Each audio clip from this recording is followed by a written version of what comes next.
You ever notice how people rarely get caught cheating because of one huge mistake? It's usually something smaller, a pause that lasts 1 second too long, a strange reaction to a normal question, a sudden change in energy that doesn't match the words coming out of their mouth. And the scary part? Most people miss it completely because they're listening to answers instead of watching behavior. In today's video, we're going to break down 5 simple questions that can expose hidden cheating signs, not through confrontation, not through accusations, but through psychology. These questions aren't magic tricks. They work because guilty people often reveal themselves emotionally before they ever reveal themselves verbally. And once you understand the patterns behind human behavior, you start noticing things most people never see. Let's begin. Imagine this for a second. You're sitting with someone you love. Everything looks normal on the surface. They still text you, still smile at you, still say I love you, but something feels off. Not enough to prove anything. Not enough to start a fight. Just enough to keep your mind awake at night. That feeling matters more than people think. Because human intuition often notices emotional inconsistencies before logic catches up. Now, to be clear, this video is not about becoming paranoid. It's not about testing your partner like a detective. Healthy relationships require trust, but trust also requires honesty. And sometimes honesty hides behind very subtle psychological reactions. The questions you're about to hear are powerful because they sound ordinary. That's exactly why they work. A dishonest person prepares for accusations. They prepare for obvious confrontations, but they rarely prepare for calm curiosity. Question number 1, what's been stressing you lately? Seems harmless, right? But psychologically, this question is incredibly revealing. Why? Because people carrying guilt often experience emotional overload. Even if cheating never becomes physical, hiding emotional secrets creates stress patterns, and stress changes behavior. Watch carefully when you ask this. Do they become unusually defensive? Do they suddenly avoid eye contact? Do they answer too quickly? Or strangely vaguely? Here's what's interesting. People who are emotionally honest usually expand naturally. They explain. They vent. They open up. But when someone is hiding something, their brain often shifts into protection mode. And protection mode changes the tone of conversation. Suddenly, a simple question feels dangerous to them. You might hear responses like, nothing. I'm just tired.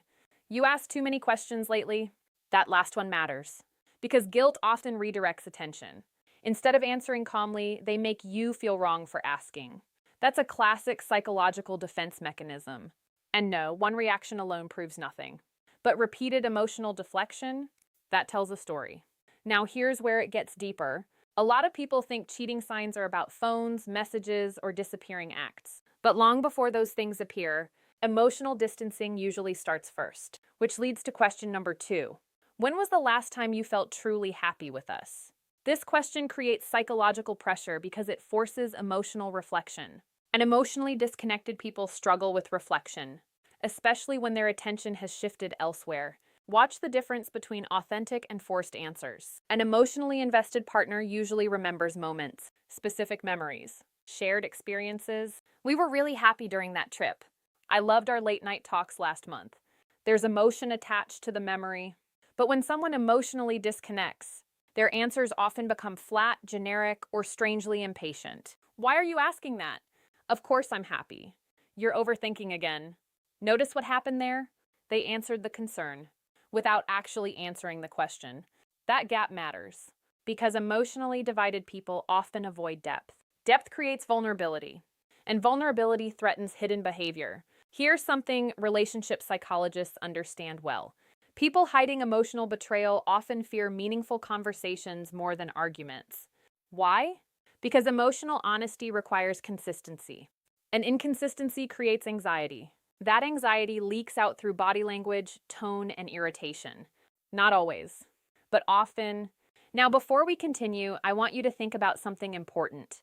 Have you ever noticed how someone can physically be beside you, but emotionally feel miles away?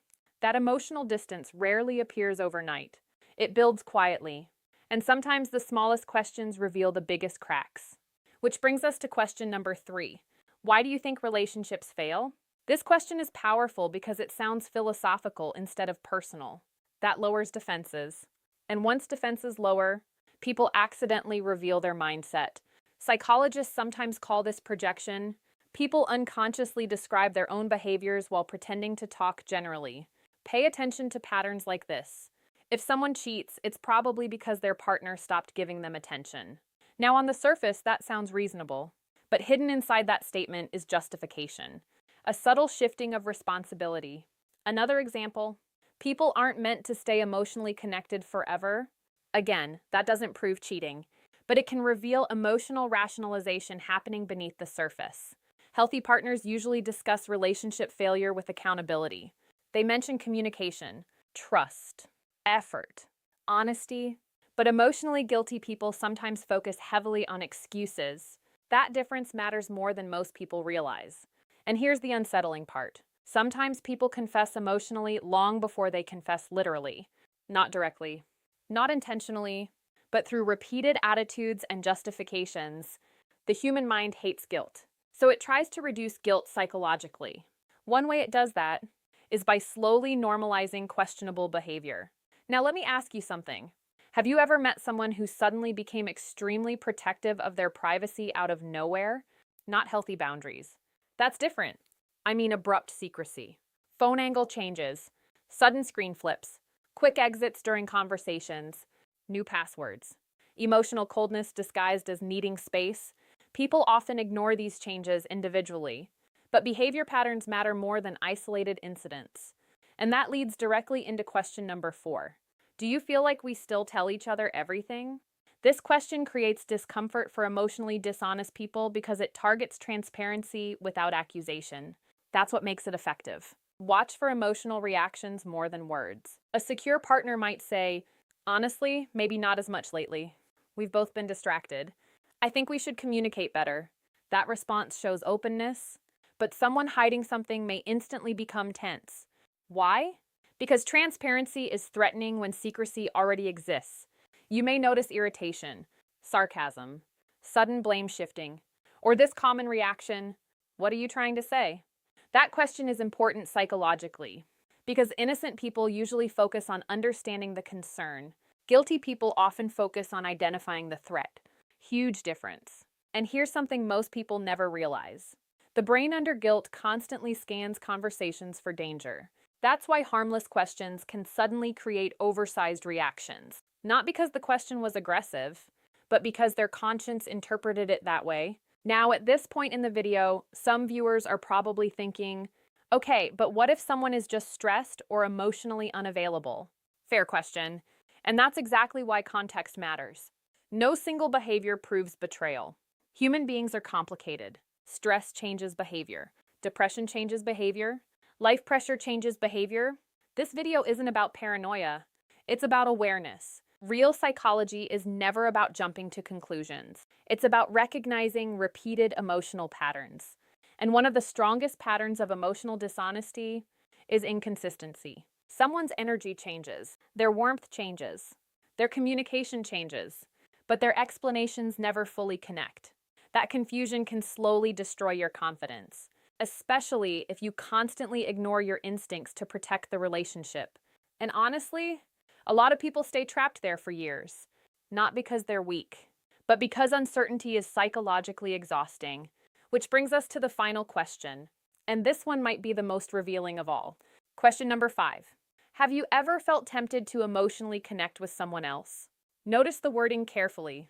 This question is calm, non-accusatory, human, because attraction itself is normal. Humans notice people. Humans feel curiosity. Humans experience temptation, but emotionally mature people handle temptation with honesty and boundaries. That's the difference. This question works because it forces self-reflection without immediate judgment. And sometimes, people reveal far more than they intended. Watch for overreactions, especially extreme moral performances like, "I would never do something like that." That's disgusting. How could you even ask me that? Ironically, exaggerated reactions sometimes hide internal discomfort. Why? Because the brain often overcompensates when protecting a hidden truth. Meanwhile, emotionally secure people usually answer with nuance. Honestly, attraction happens sometimes, but commitment matters more. I think emotional boundaries are important. That answer feels grounded, balanced, real.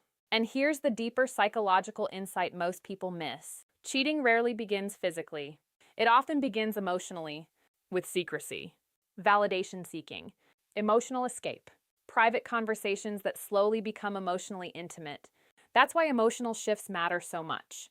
Because by the time obvious signs appear, the emotional disconnect often started months earlier. Now I want to say something important before we end this video. If you constantly feel anxious, suspicious, or emotionally unsafe in a relationship, the goal should not be becoming a better investigator. The goal should be clarity. Healthy love should not force you into permanent confusion. Yes, relationships require patience. Yes, communication matters. Yes, people go through difficult emotional phases, but genuine love does not survive through endless deception, emotional manipulation, or chronic dishonesty.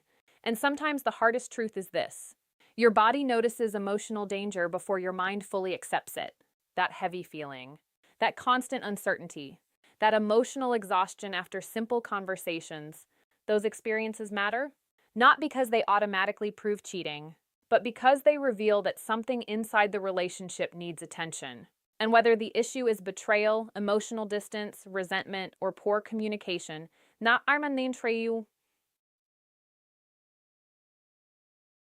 ignoring it never makes it disappear. The healthiest relationships are not the ones without problems. They're the ones where both people are emotionally honest enough to face problems together. That's real intimacy. Not perfection, not control, not fear, honesty. So before accusing someone, before assuming the worst, before letting anxiety consume your mind, start by observing patterns calmly. Ask better questions. Listen deeper. Watch emotional consistency. Because sometimes people reveal the truth without ever saying the words directly. If this video made you think differently about relationships, leave a comment below with the word awareness. And tell me, which of these 5 questions do you think reveals the most about someone's true intentions? If you enjoyed this psychology breakdown, subscribe to the channel for more videos on human behavior, emotional intelligence, relationship psychology, and the hidden patterns most people overlook. And remember, the strongest intuition isn't loud. It's quiet patterns repeated over time.